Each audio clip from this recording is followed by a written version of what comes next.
ശക്തമായ കടലേറ്റമുള്ള അവസ്ഥയാണ്. ആ സമയത്ത് എണ്ണയുടെ ഒരു അംശവും മറ്റ് രാസവസ്തുക്കളുടെ അംശവും ഒന്നും തന്നെ നമുക്ക് കാണാൻ സാധിക്കുന്നില്ല. ഇന്നലെ 10:11 കൂടി കടലിലായിരുന്നു ഉണ്ടായിരുന്നത്. ആ സമയത്ത് കടലിൽ നിന്ന് ഇവിടേക്ക്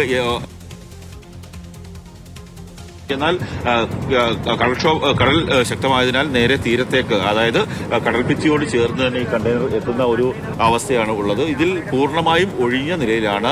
മറ്റുള്ള പദാർത്ഥങ്ങൾ, ഇതിനകത്തുണ്ടായിരുന്ന പദാർത്ഥങ്ങളൊന്നും തന്നെ ഈ കണ്ടെയ്നറില്ല. അതായത് അവയെല്ലാം കടലിലേക്ക് വീണിട്ടുണ്ട്, പോയിട്ടുണ്ട് എന്ന് തന്നെയാണ് നമുക്ക് മനസ്സിലാക്കുവാൻ സാധിക്കുന്നത്. ഇപ്പോൾ നമുക്ക് ദൃശ്യങ്ങളിൽ നിന്ന് കാണാൻ സാധിക്കും കടൽ വലിയ രീതിയിൽ പ്രക്ഷുബ്ധമായിരിക്കുന്ന ഒരു അവസ്ഥയാണ്. പ്രക്ഷുബ്ധമായിരിക്കുന്നതുകൊണ്ട് തന്നെയാണ് നേരത്തെ ഞാനിപ്പോൾ നിൽക്കുന്നതിന് ഏതാണ്ട് 1-2 നോട്ടിക്കൽ മൈൽ പുറത്തായിരുന്നു ഈ കണ്ടെയ്നർ ഉണ്ടായിരുന്നത്. പക്ഷേ ഇന്ന് നേരം എടുത്തപ്പോഴേക്കും ആ കണ്ടെയ്നർ ഈ തീരത്തോട് ചേർന്ന് എത്തിയിരിക്കുന്ന ഒരു അവസ്ഥയാണുള്ളത്. ഒട്ടേറെ പ്രദേശവാസികളായിട്ടുള്ള ഒട്ടേറെ ആൾക്കാർ ഇവിടേക്ക് എത്തുന്നുണ്ട്. അവർക്കൊക്കെ തന്നെ ഒരു വലിയ രീതിയിലുള്ള ഒരു ആശങ്കയുണ്ട്. കാര്യം ഇത് ഇവിടെ കിടന്നു കഴിഞ്ഞാൽ, നേരത്തെ തന്നെ രാസവസ്തുക്കൾ അടക്കമുള്ള കാര്യങ്ങളുണ്ട് എന്നുള്ള ഒരു കാര്യങ്ങൾ പറഞ്ഞിരുന്നു. എന്നാൽ ഇതിവിടെ കിടന്നു കഴിഞ്ഞാൽ അതൊരു പ്രശ്നമായി മാറുമോ എന്നുള്ളൊരു ആശങ്കയൊക്കെ തന്നെ ഉണ്ട്. എന്താ എത്ര മണിക്കായിരുന്നത്? ഒരു 10:00 കൂടിയാണ് ഇവിടുത്തെ ഈ പരിസരവാസി എന്നെ വിളിച്ചറിയിക്കുകയും അതിൻ്റെ അടിസ്ഥാനത്തിൽ ഞാനിവിടെ വരുമ്പം ഈ കണ്ടെയ്നർ ഇവിടെ കല്ലിൻ്റെ പുറത്ത് കയറിയിരിക്കുന്നതാണ് കാണുന്നത്. അപ്പോൾ തന്നെ കരുനാഗപ്പള്ളി പോലീസ് CA ഉൾപ്പെടെയുള്ള ആൾക്കാരെ അറിയിക്കുകയും ബഹുമാനപ്പെട്ട ജില്ലാ കളക്ടറെയും ദുരന്ത നിവാരണ അതോറിറ്റി ഉൾപ്പെടെ അറിയിക്കുകയും അതിൻ്റെ അടിസ്ഥാനത്തിൽ അപ്പോൾ തന്നെ അവർ ഇവിടെ ഓടിയെത്തുകയും ഇവിടെ പരിസരത്ത് ഇവിടെ താമസിച്ചുകൊണ്ടിരുന്ന ജനങ്ങളിലേക്ക് മാറ്റുകയും കൃത്യമായ ഒരു പരിശോധന നടത്തി. എത്ര കുടുംബങ്ങളെ മാറ്റി? ഏതാണ്ട് 7 കുടുംബങ്ങളെ നമ്മൾ ഈ പരിസരത്ത് നിന്ന് മാറ്റിയിട്ടുണ്ടായിരുന്നു. കാരണം നമുക്ക് എന്താണ് ഇതിൻ്റെ അകത്ത് കെമിക്കലോ എന്തുകൊണ്ടോ എന്ന് ഒരു ആശങ്ക നിലനിൽക്കുന്നുണ്ട്. അപ്പോൾ തന്നെ രാത്രി തന്നെ അവരെ എല്ലാവരെയും മാറ്റിപ്പാർപ്പിക്കുകയൊക്കെ ചെയ്തിട്ടുണ്ടായിരുന്നു. രാവിലെ തന്നെ JCBയും ഹിറ്റാച്ചിയും ക്രെയിനും ഉൾപ്പെടെയുള്ള സൗകര്യങ്ങളെല്ലാം ഒരുക്കിയിട്ടുണ്ട്.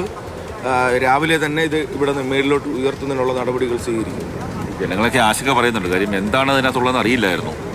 തീർച്ചയായിട്ടും ആ ഒരു ആശങ്ക ഇപ്പോഴും നിലനിൽക്കുന്നുണ്ട്. കാരണം കൃത്യമായി മേളിലെടുത്ത് നോക്കിയെങ്കിൽ മാത്രമേ നമുക്ക് എന്താണ് എന്നുള്ളത് അറിയാൻ പറ്റുകയുള്ളൂ. കാരണം ഇത് കഴിഞ്ഞ ദിവസം മുങ്ങിയ കപ്പലിലെ കണ്ടെയ്നർ തന്നെയാണിത്.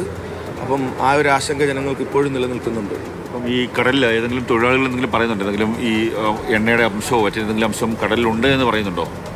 അങ്ങനൊരു അറിയിപ്പൊന്നും നമുക്ക് കിട്ടിയിട്ടില്ല. ഇപ്പോൾ ഈ കടൽ ഇത്രയും പ്രക്ഷുബ്ധമായി കിടക്കുന്നത് കൊണ്ട് മത്സ്യബന്ധന യാനങ്ങളൊന്നും കടലിലേക്ക് പോയിട്ടില്ല. അതുകൊണ്ട് നമുക്ക് കൃത്യമായൊരു അറിയിപ്പ് ജനങ്ങളിൽ നിന്ന് കിട്ടിയിട്ടില്ല. എപ്പോഴത്തേക്ക് ഉയർത്താൻ പറ്റുമെന്നാണ് നമ്മൾ കരുതുന്നത്?